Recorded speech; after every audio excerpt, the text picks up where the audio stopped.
What is up, gang, and welcome back to another early episode of Inspired By. My name's Will, and I make an assortment of music under the moniker Hush Child. The reason I'm putting out this video so early this week is I'm truly excited by Eventide's new SplitEQ, and I didn't want you guys to miss out on the excitement. So without further ado, let's jump straight into it.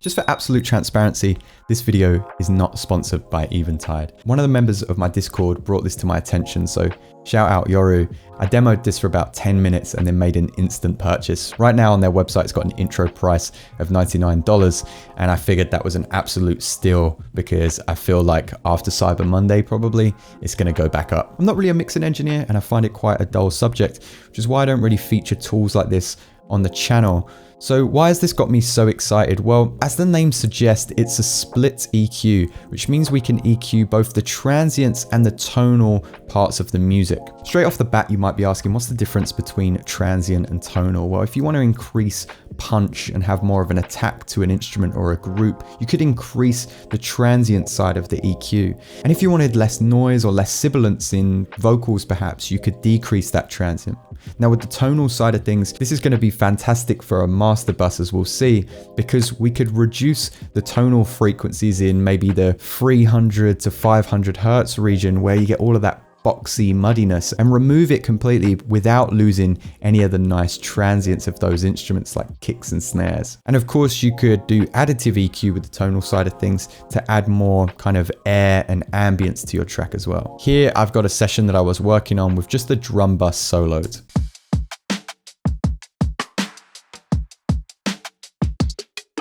Okay, so nothing too exciting, but let's go to the first band here and let's just look at what we're able to do. I'm going to set this to peak and just show you that we can use it like a normal EQ, so you can bring up and down those elements, and we can also solo that band as well. Okay, so we're getting a lot of our boominess of that drum kit in this section here. I can make this a lot more punchy by just increasing the transient part of the EQ, so lifting up this green portion. But I'm not taking up any of the tone of that drum.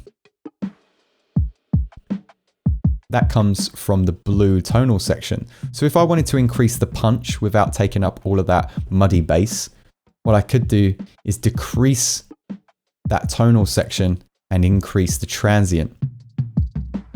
So with these headphones, we could listen to just that tonal subby section if we wanted to, or with the green, we could listen to just the transient.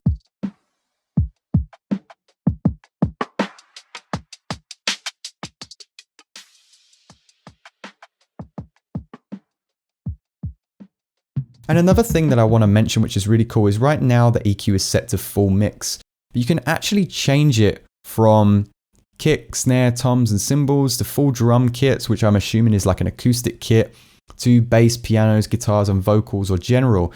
And these actually change the way the algorithm reads the transients, which is insane. So with this one, I should probably set it to like electronic beat. So with this second one, I'm actually going to remove some of the kind of boominess. So I've got some room noise here with that live snare. I'm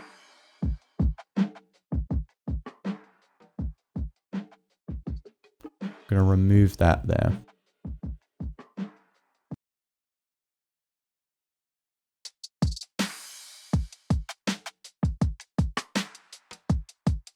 And then let's bypass it altogether.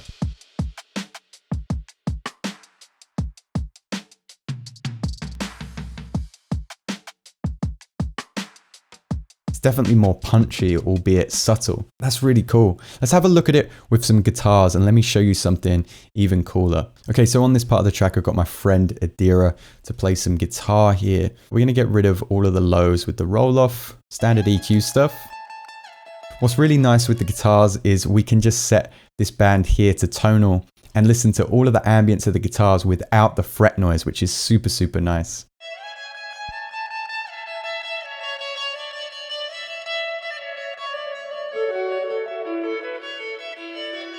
Let's see what the transients would sound like. way more harsh. So maybe we want to remove some of those transients there. But we'll leave the tones up. Blend them. And then the whole guitar. Lovely. What else is really nice is that we can actually create some ear candy by coming down here to pan.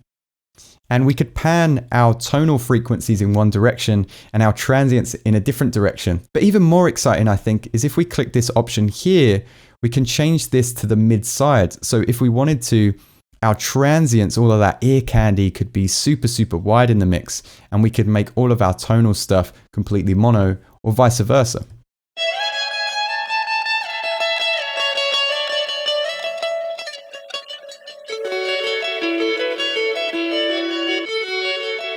How cool is that? Let's look at that on the master bus for the whole track. And this is going to come in so handy because this is a huge session with 75 tracks in it. So if I can separate all of those instruments and fit them in a space and get rid of those muddy frequencies, it's an absolute godsend. Let's find those medium kind of muddy frequencies by just listening to this band.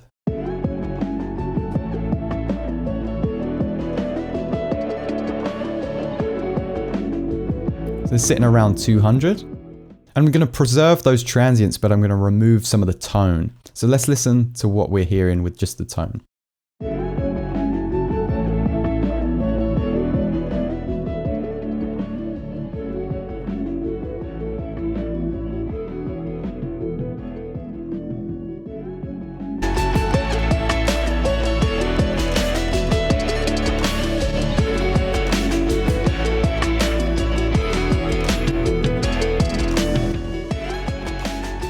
Okay, let's add some air to the track, but let's also kind of widen some of that ear candy as well. So here I'm adjusting my mid-side EQ, and I'm going to keep all of the transient stuff kind of close and in the center and separate my tonal frequencies out to the side.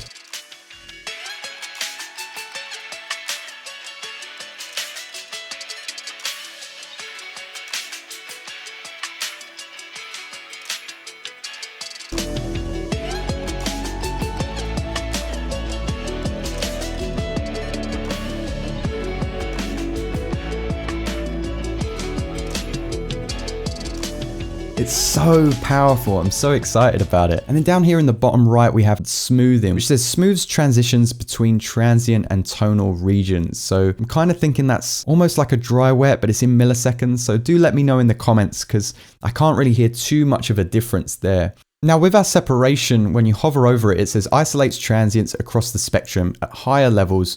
Transient regions will be smaller and have sharper boundaries. And you can really notice the difference when we take it from 0 to 100%.